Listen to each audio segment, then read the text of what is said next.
What's up guys, Dane Chabert here. Today we're going to talk about the sales cycle process. This is really important for agencies looking to scale up. You need to understand what the prospect goes through, the timing of things, when to send out a proposal deck, what to say on a sales call. I'm going to give you the overview sort of from a funnel perspective because it will help you understand what you need to prepare and how a seven-figure organization is set up when it comes to dealing with leads and deal flow. So let's just dive in. I'll share my screen as per usual. And by the way, if you get any value out of this video, please subscribe and like this video. It's really, really helpful in order to grow the channel. So let's dive in. So first of all, here is the overview of the sales cycle we use at Purple every day. It might seem like a lot for now, but what this video is meant for is to break down the process so you can understand how to set things up, not necessarily here's a script on what to say on a sales call. That would be a different video because that's a completely different thing.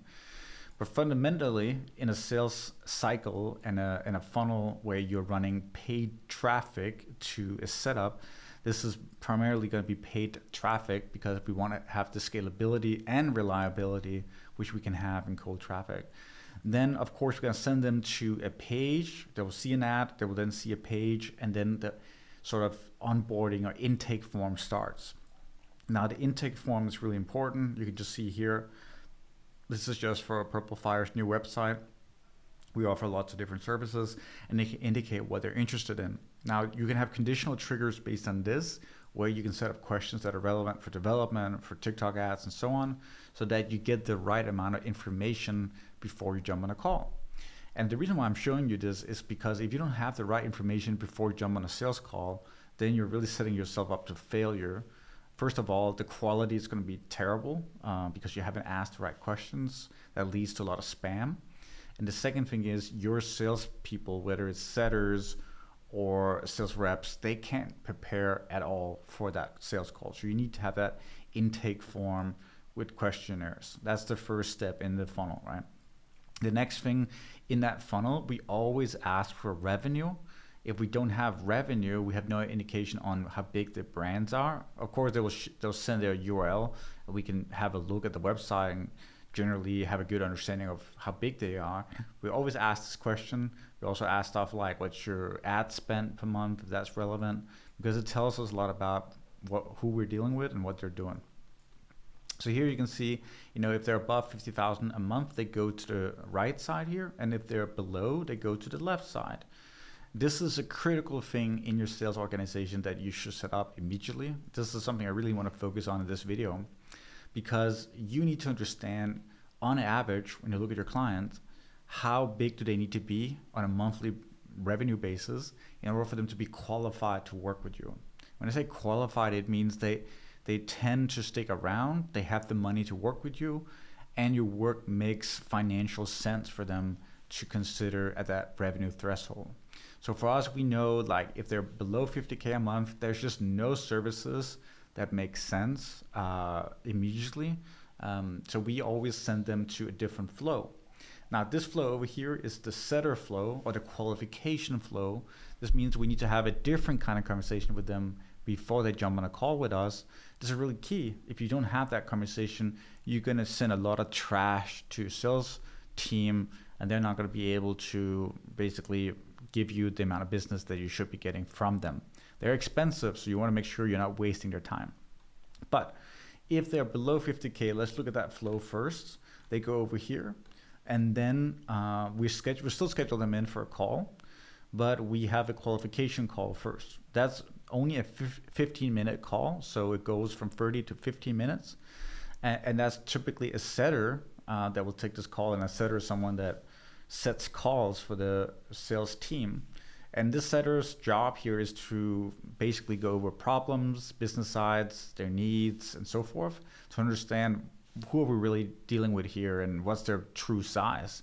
And sometimes you'll find that they are actually qualified and they just indicated the wrong revenue because they didn't want to disclose it or whatever it might be. So then they get qualified because they are within the range and then back over to the sales flow. And we'll talk about that in a second.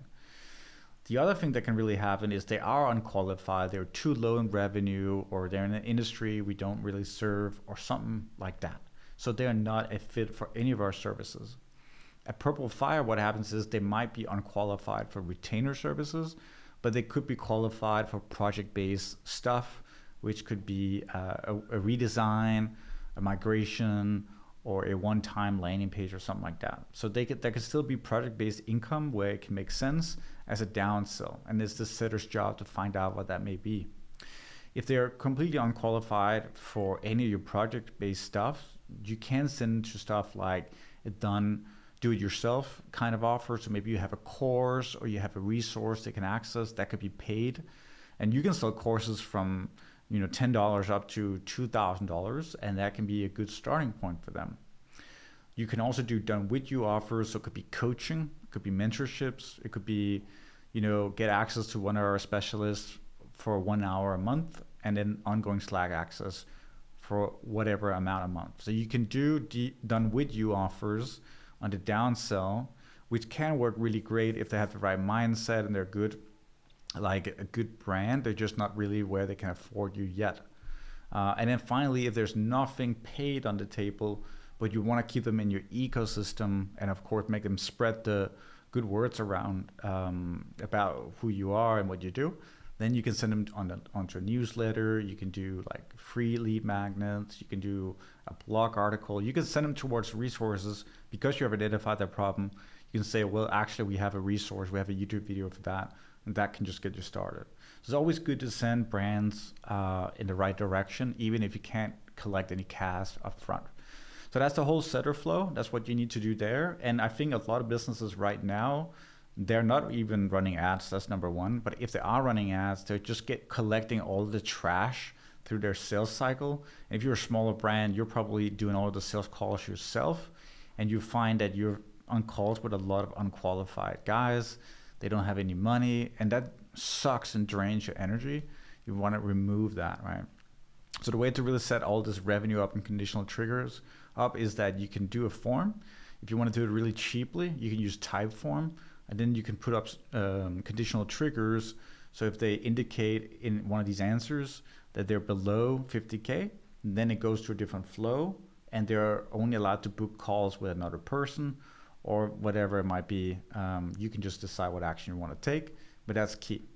Now we go over to the sales cycle, sort of the sales flow of qualified leads. What you really want to do here is, of course, send them to a discovery call with a real sales rep or yourself if you're still doing the calls. And then the main thing that a lot of brands are not doing, which they should be doing on this first call, is number one, uncover their problems. Like, I can't tell you how often I see sales reviews when I do my mentorship program for students, and I see their sales calls, I do sales reviews, and I don't see any uncovering of problems in the beginning of the call. This is really key. Without solving a problem for a potential client, you're never gonna get a sale. That's just plain and simple like that. So what we do at Purple Fire is that we have a lot of experience, so we know roughly what problems our clients have for different services. And something that really wows the crap out of our clients is when we can upfront show them the most common problems that they might have. And often or not, they will say like, oh, it's like 1, 7, and 3, or whatever it might be. But they will always be within these 9 problems 99% of the time, which is really cool. And being upfront, proactive about it really shocks them. Immediately they feel like you understand them. And the fact that I could proactively guess the problem really gets them to start listening and make them feel like, whoa, maybe there's a good fit here as an agency. So uncovering their problems. And then what we always do is we drill down and go a step deeper when they say they have a problem. So if they say they have low conversions or low conversion rate or whatever it might be, then we ask them, why is that a problem? What is it specifically that makes it so that you think it's a problem? And they might say, well, we really want to scale our business. And then I was like, okay, why do you want to scale your business? And they're like, oh, well, I really want to take on an investor. Okay, why do you want to take on an investor? Well, I want to take a certain amount out for myself so that I don't have to, stress out every single night because I don't have any money in the bank, right? So at the end of the day, we dug so deep, we understood that his big problem is actually that he has no safety net. Like he has no money in the bank, and he's relying on his businesses to succeed. And so it's not just about low conversions, it's also about profit, and it's also about having cash for him. So always dig deeper, because if you just stop at low conversions or low conversion rate or ineffective marketing, like it's not going to give you enough. You need to double down on those problems, and you need to take notes while you're on the call, so you can, or use Tactic or some other tool to make sure you understand what it is, because we're going to be using that in our second call. I'll get to that a little bit later as well.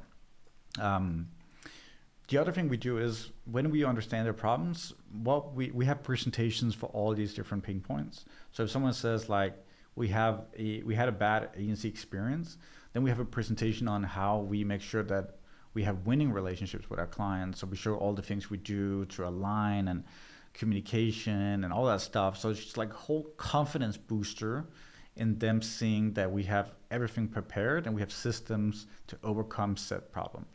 Now, in the first call, we'll not go over everything, but we might open that presentation for this problem 7 and just like quickly flick through it. So we are alluding to the systems, not necessarily showing him everything. Because what we really want to do is we want to get on a second call. 2-call close is just so superior when you're selling high retainers, $5K and above. You need to build a little bit more trust for someone to actually come and work with you. So we always like to do that for the second call.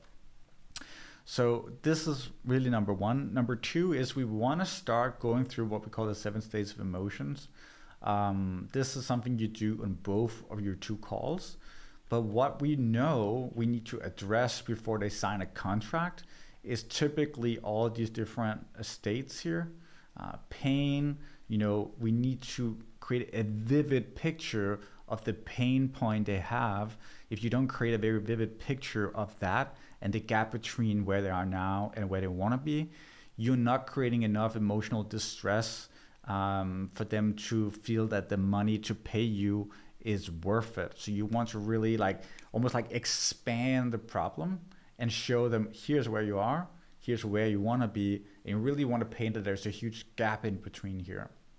That also comes into play with doubt, because whenever someone is talking to you about signing on with your agency, they always have a few different objections. There's going to be, I can do it myself, or I think I could hire someone to do it and then do it myself. I'm not convinced that your solution is the right solution. That's number 2.